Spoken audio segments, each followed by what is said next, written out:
O Senhor esteja convosco. Ele está no meio de nós. Proclamação do Evangelho de Jesus Cristo segundo Mateus. Glória a vós, Senhor. Naquele tempo, disse Jesus aos seus discípulos: se a vossa justiça não for maior que a justiça dos mestres da lei e dos fariseus, vós não entrareis no reino dos céus. Vós ouvistes o que foi dito aos antigos: não matarás. Quem matar será condenado pelo tribunal. Eu, porém, vos digo: todo aquele que se encoleriza com seu irmão será réu em juízo. Quem disser ao seu irmão patife será condenado pelo tribunal. Quem chamar o irmão de tolo será condenado ao fogo do inferno.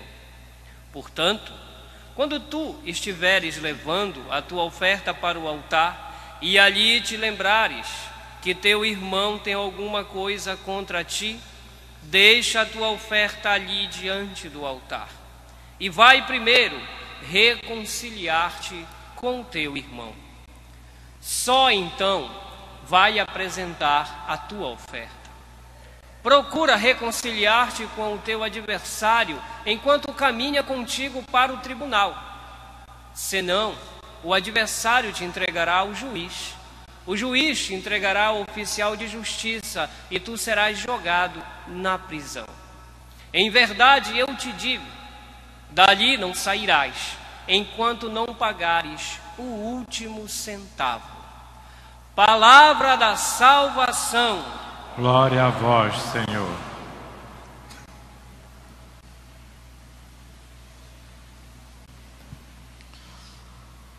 Caros irmãos e irmãs presentes aqui na Basílica Santuário de Nazaré, pessoalmente, irmãos e irmãs que estão coligados conosco através dos nossos veículos de comunicação, o Facebook do Santuário, a rádio web do Santuário, a Rede Nazaré de televisão, com as suas 40 retransmissoras.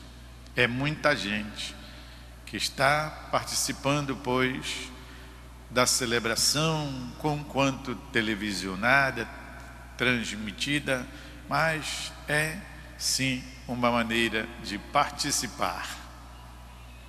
Participar da renovação do sacrifício do Filho de Deus na cruz, que é como se acontecesse de novo. A celebração da Santa Missa é isto.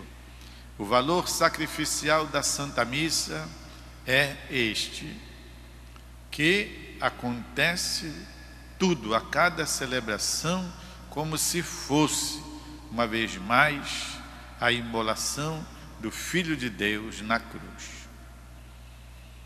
E por que isso? São João Paulo II explica na sua carta sobre a Eucaristia. Porque todos os homens e mulheres, em qualquer tempo, em qualquer lugar, têm direito a participar, pois, do sacrifício do Filho de Deus na cruz, no Calvário. Aquele lá acontecido há coisa de 2000 anos. Todos temos direito, e Deus possibilita este direito a nós, hoje, sim, senhores, podermos participar do sacrifício redentor do Filho de Deus. E ele chama isso de contemporaneidade. Contemporaneidade, ou seja, nós é como se em tempo real estivéssemos sendo contemporâneos do acontecimento lá, no Calvário. Que coisa espetacular, meus irmãos e irmãs. Antes da virtualidade, que hoje a gente pode participar, não é isso? Deus já havia providenciado para nós esta possibilidade. A liturgia nos proporciona, pois, reviver, fazer acontecer tornar presente acontecimentos salvíficos.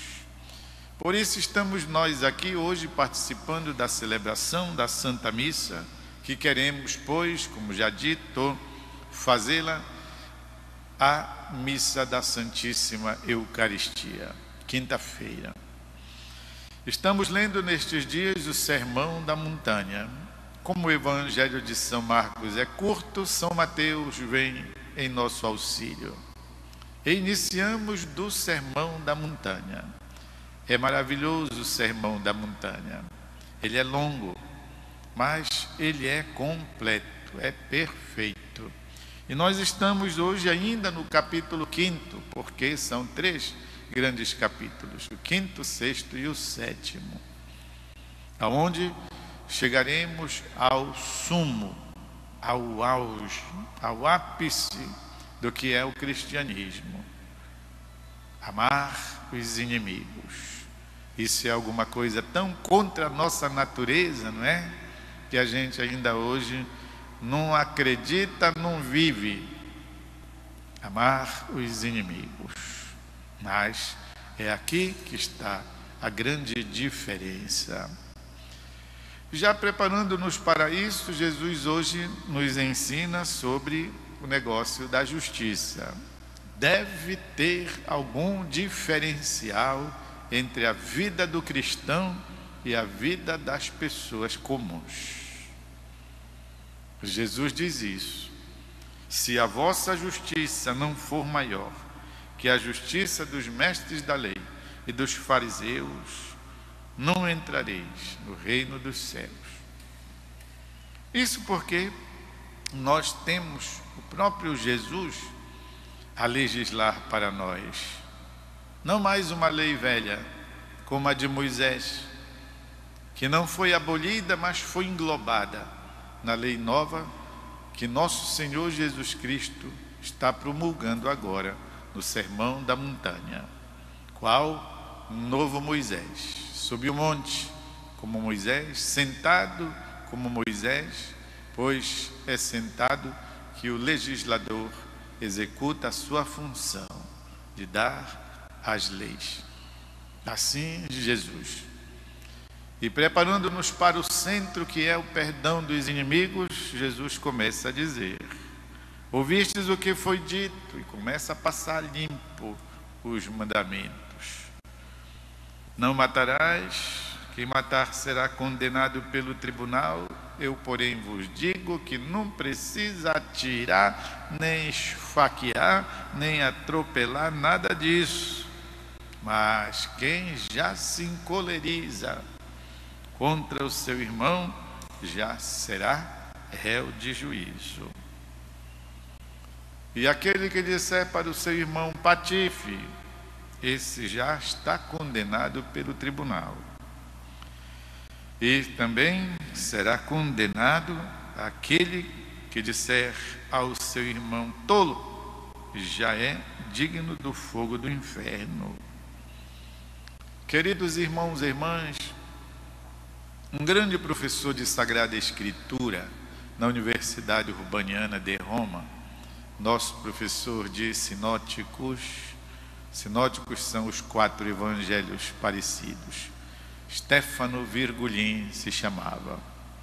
Era um homem profundo conhecedor da Sagrada Escritura, mas de vez em quando ele tinha assim umas saídazinhas para coisas bem concretas, para além do que era a especulação do estudo bíblico. Ele dizia umas coisas assim que a gente ficava muito, como é que eu diria para vocês? A gente acabava rindo por conta da coisa ser tão prática e tão autêntica. Ele estava explicando isto aqui, não é? Aquele que diz para o seu irmão patife, noutra tradução se diz também o que diz para o irmão idiota. Ele diz que isso desperta a ira de Deus, porque, olhem só o que ele diz: algumas vezes a pessoa já sofre mesmo porque ela sabe que é idiota, e você ainda vai, azucrinar, ainda vai incentivar ainda mais. Tenha piedade desse coitado que já sofre por ter consciência de que é um tolo, de que é um patife. Terminamos a aula assim, numa risada, é isso? Puxa, alguma coisa assim tão simples que de fato nos faz pensar. Não se deve, dirá Jesus depois, numa outra passagem ainda aqui, do Sermão da Montanha, você não deve instigar o mal. Não instigue o mal. Não instigue o miserável. Não radicalize determinadas situações. Sobretudo com quem está fora de si, está possesso. Sobretudo com quem não tem o equilíbrio da sua personalidade. Não instigue. Fica muito pior. E é por isso que sabemos, meus irmãos e irmãs, tantas agressões acontecem exatamente porque os ânimos se exasperam. E aí ninguém mais controla, ninguém mais segura. As agressões, não só verbais, mas também físicas, acontecem por isso. Todos de cabeça quente, exasperados, vão para a briga, vão para o chão, quando não se ferem, quando não se agridem de maneira muito violenta. Por isso, sabemos, não adianta discutir com bêbado, não é isso? O modo de dizer, não adianta discutir com quem está exaltado. Não se chegará nunca ao nível de um entendimento. É melhor, portanto, fazer as coisas com calma, com tempo para pensar, até mesmo recorrendo aos meios de que dispomos, aos meios justos para resolver as contendas. Todos nós sabemos isso, de experiências de grupo, de experiências de família. De repente começa uma discussão no meio do aniversário e aí muitas vezes acontecem, pois, ofensas que levam anos, quando não a vida toda, para serem solucionadas. Ofensas de uma discussão de cabeça quente. E Jesus tem razão. Não é para exasperar, pois, aqueles que já sofrem por conta, digamos, da sua deficiência no sentido do seu próprio equilíbrio. E é muito importante, meus irmãos e irmãs, pensar, olhem só, que a palavra de Deus, que tem a finalidade de nos levar para o céu, ela também nos orienta como viver na terra, como subordinar a nossa vivência de sociedade, pois, ao ensinamento da própria palavra de Deus. Assim que vai continuar Jesus dizendo: se alguém, pois, quando for fazer a sua oferta, se lembrar que o seu irmão tem alguma coisa contra ti, deixa ali tua oferta diante do altar, vai reconciliar-te com ele. Então, só aí vai apresentar a tua oferta. Procura reconciliar-te com teu adversário enquanto caminha contigo para o tribunal. Senão, ele te entregará ao juiz, o juiz ao oficial de justiça, e tu terminarás na prisão. De lá não sairás enquanto não pagares o último centavo. Vejam que são conselhos de Jesus que falam forte ao nosso bom senso, que falam para nós, para pessoas civilizadas, para pessoas que estão buscando viver o ensinamento de Jesus, para nós que já entendemos o valor da verdade da palavra de Deus e que buscamos nós também viver de maneira como agrada a Deus, a partir daquilo que nós aprendemos do ensinamento do Evangelho. Sermos pessoas de paz, promovermos a paz, promovermos o bem, Essa é a vocação de todo homem, de toda mulher. Não precisa ser cristão. O bom senso fala mais alto e nos convida a todos a podermos ser no mundo pessoas que promovam a paz, que promovam o bem, que promovam a concórdia, que promovam o diálogo. É fácil, meus irmãos e irmãs? Não. E é por isso que não fazemos. Mas como a palavra fala profundamente ao nosso coração, nós não podemos desistir. Sermos promotores do bem. E eu gosto sempre de dizer, meus irmãos e irmãs, que não se trata de você ser bobo, você ser um otário, não. Fazemos assim porque queremos. Fazemos assim porque vemos que há vantagem em agir dessa maneira, não porque não somos capazes de redarguir, não porque não somos capazes de responder com violência, mas porque queremos promover aquilo que os nossos papas últimos têm nos convidado a fazer: sermos promotores da cultura de paz, da cultura do encontro entre pessoas civilizadas. Definitivamente, a palavra de Deus nos ajuda a comportarmos-nos também na sociedade, e nós queremos acolhê-la. Vamos fazer um instante de silêncio e cada um de nós, motivados pela palavra, possamos colher algo de bom daquilo que ouvimos na palavra de Deus.